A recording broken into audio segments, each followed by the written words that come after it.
इस समय की सबसे बड़ी न्यूज भारत और रशिया को लेकर आ रही है और ये न्यूज अपडेट वीजा नियमों से लेकर लिंक्ड है। इस वीडियो में हम डिस्कस करेंगे कि किस तरह से रशिया ने लगभग 7 दशकों के बाद भारत के लिए अपने दरवाजों को खोल लिया है, यानी कि भारत के लोगों और भारत के टूरिस्ट के लिए मजबूरी में ही सही लेकिन ये स्टेप उठा लिया। इसके साथ ही हम इस वीडियो में ये भी चर्चा करेंगे कि आखिरकार रशिया के सामने क्या मजबूरी रही जिसके कारण रशिया ने ये स्टेप लगभग 70-80 सालों के बाद भारत के लिए उठाया है। लेकिन उससे पहले अगर आपको इन दिनों YouTube के ऊपर हमारी सभी वीडियोस की नोटिफिकेशन नहीं मिल पा रही है तो हमने आपके लिए एक टेलीग्राम ग्रुप की शुरुआत की है जिसका लिंक इस वीडियो के डिस्क्रिप्शन में है। हम जब भी YouTube के ऊपर कोई वीडियो पोस्ट करते हैं सबसे पहले इसी टेलीग्राम ग्रुप में जाकर वहां पर अपडेट करते हैं, इसलिए इस वीडियो के डिस्क्रिप्शन में जाकर हमारे टेलीग्राम ग्रुप को ज्वाइन कर लें। दरअसल हुआ क्या कि यूक्रेन युद्ध के कारण रशिया की अर्थव्यवस्था को बहुत ही बड़ा नुकसान हो रहा है, जिससे रिकवरी के लिए अब रशिया भारत की तरफ देख रहा है। बिल्कुल ठीक सुना आपने, रशिया की तरफ से भारत के लोगों को एक बहुत ही बड़ी गुड न्यूज दी गई है जिससे रशिया को भी काफी ज्यादा बेनिफिट होने वाला है।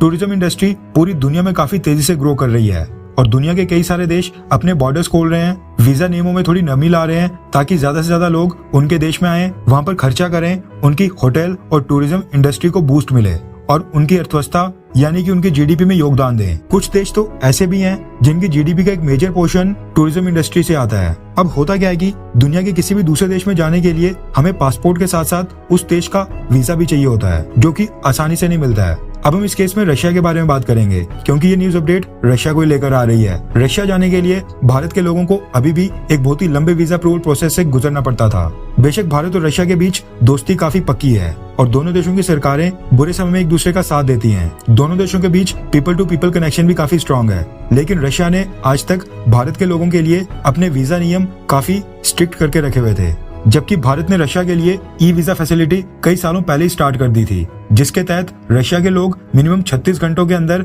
भारत का वीजा ले सकते हैं। अब हुआ क्या कि यूक्रेन युद्ध के कारण कई सारे यूरोपियन और वेस्टर्न देशों ने रशिया के साथ फ्लाइट कनेक्टिविटी पूरी तरह से रोक दी थी। इसके अलावा कई सारे वेस्टर्न और यूरोपियन देशों ने अपने देश के नागरिकों के लिए एक खास एडवाइजरी जारी करके रशिया जाने के खिलाफ सख्त दिशा निर्देश दिए थे, जिसके बाद रशिया के अंदर वहां पर टूरिज्म इंडस्ट्री को काफी नुकसान हो रहा था। टूरिस्ट वहां पर आ ही नहीं रहे थे। अब ऑब्वियस सी बात है कि रशिया को अगर एक तरफ से इतना नुकसान हो रहा था तो उसको ये नुकसान कहीं ना कहीं से तो रिकवर करना ही था। अब ऐसा तो हो नहीं सकता है कि भारत जो रशिया से क्रूड ऑयल परचेज कर रहा है और जो उससे रशिया की कमाई हो रही है वो रशिया सारा पैसा लेकर टूरिज्म इंडस्ट्री को दे दे या फिर जो वहाँ पर होटल्स की चेन है, रेस्टोरेंट्स वगैरह है, उनको दे दे। ऐसे में रशिया की गवर्नमेंट को टूरिज्म और होटल इंडस्ट्री के लिए कुछ ऐसा करना था जिससे वहाँ पर ज्यादा से ज्यादा टूरिस्ट आए और उनकी ज्यादा कमाई हो। ऐसे में अब रशिया ने इसी चीज से रिलेटेड भारत के लिए एक बहुत ही बड़ा स्टेप उठा लिया है ताकि भारत से ज्यादा लोग रशिया को विजिट करें। नॉर्मली क्या होता है कि अगर हमें किसी भी देश का वीजा अप्लाई करना होता है तो उसके लिए पहले उस देश की एम्बेसी या कॉन्सुलेट जाना पड़ता था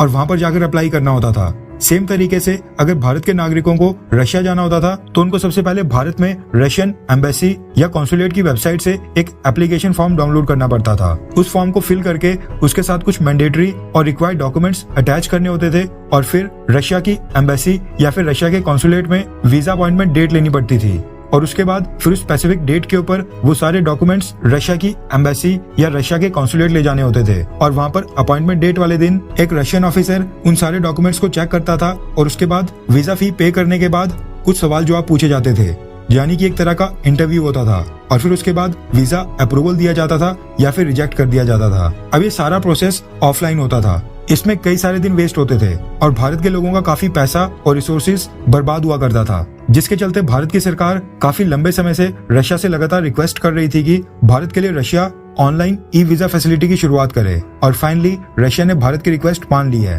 रेफरेंस के लिए आपकी स्क्रीन के ऊपर टाइम्स ट्रैवल के आर्टिकल का स्क्रीनशॉट है जिसके मुताबिक रशिया ने भारत के लिए ई वीजा फैसिलिटी की घोषणा कर दी है। रिपोर्ट के मुताबिक भारत के पासपोर्ट होल्डर्स यानी भारत के नागरिकों के लिए 1 अगस्त 2023 के बाद से Russia e visa facility start कर रहा है, जिससे माना जा रहा है कि भारत और रशिया के बीच बायलैटरल टाइज तो मजबूत होंगे ही, लेकिन रशिया की टूरिज्म इंडस्ट्री को इससे काफी फायदा होने वाला है। वैसे जिनको नहीं पता उनकी जानकारी के लिए बता दूं कि ई वीजा का मतलब है कि पहले वो जितना भी प्रोसेस हम रशिया की एम्बेसी या फिर रशिया के कॉन्सुलेट जाकर पूरा करते थे, अब वो हमें ऑनलाइन मोड से वेबसाइट से हम उसको पूरा कर सकेंगे, यानी हम घर बैठे बैठे अपने कंप्यूटर या लैपटॉप से ही रशिया के वीजा के लिए अप्लाई कर पाएंगे और सारे डॉक्यूमेंट ऑनलाइन ही सबमिट कर पाएंगे। और ये जो ई वीजा का प्रोसेस है ये मात्र कुछ ही दिनों के अंदर पूरा हो जाएगा और जो ई वीजा के लिए फीस लगती है वो भी नॉर्मल वीजा के लिए जो फीस लगती है उससे काफी कम होती है। अब जो रशिया ने भारत के लिए ई वीजा स्टार्ट किया है, खबर निकल कर आ रही है कि उसको 4 दिन के अंदर ही प्रोसेस किया जाएगा। यानी अगर आप रशिया के ई वीजा के लिए आज अप्लाई करते हैं तो आपको 4 दिनों के अंदर ही